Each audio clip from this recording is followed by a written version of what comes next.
Today on Rappler.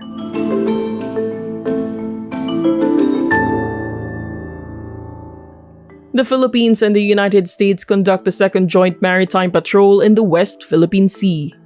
Miraculous, Japan Airlines passengers praised the evacuation and rescue in the aftermath of a runway collision in Tokyo. Israel is set to appear before the International Court of Justice to contest South Africa's genocide accusations. And Sharon Cuneta talks about the state of her marriage with former Senator Kiko Pangilinan. The Philippines and United States conduct the second iteration of a joint maritime cooperative activity in the West Philippine Sea. The Armed Forces of the Philippines, or AFP, says Wednesday, January 3, the Philippines sent 4 Philippine Navy vessels, a multi-role helicopter, and an anti-submarine warfare-capable helicopter for the bilateral event. The US meantime sent 4 Navy vessels from the Carrier Strike Group 1, an aircraft carrier, a cruiser, 2 destroyers, and a multiple combat aircraft. The AFP adds the assets of both countries performed advanced maritime communication exercises. The vessels performed division tactics that, quote, develop their confidence in maneuvering near other vessels.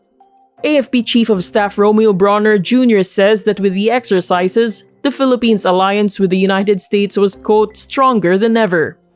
The AFP and United States Indo-Pacific Command held joint patrols in the past, particularly during times of heightened tensions over China's harassment in the West Philippine Sea.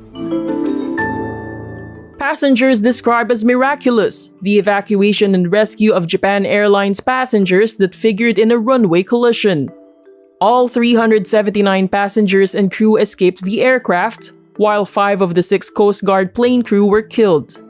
The airline says the collision happened almost instantly after touchdown. The passenger jet cabin quickly filled with smoke as the crew deployed the evacuation chutes. Video shows passengers being evacuated calmly, apparently without hand luggage.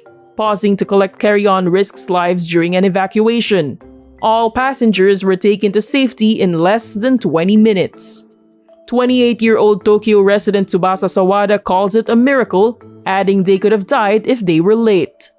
Outside, the firefighting units tackled the blaze at the back of the plane, which eventually engulfed the aircraft in a ball of flames.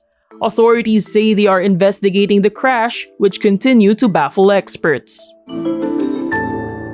Israel is set to appear before the International Court of Justice, or ICJ, in The Hague to contest South Africa's genocide accusations over the war with Hamas in Gaza.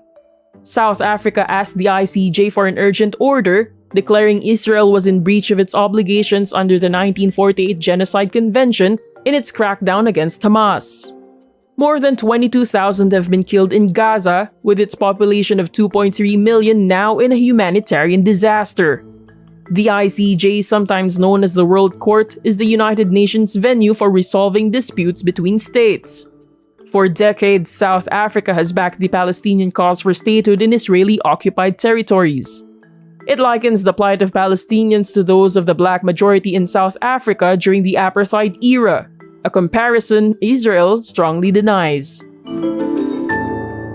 After a series of cryptic posts and speculations on social media, Sharon Cuneta talks about the state of her marriage with former Senator Kiko Pangilinan.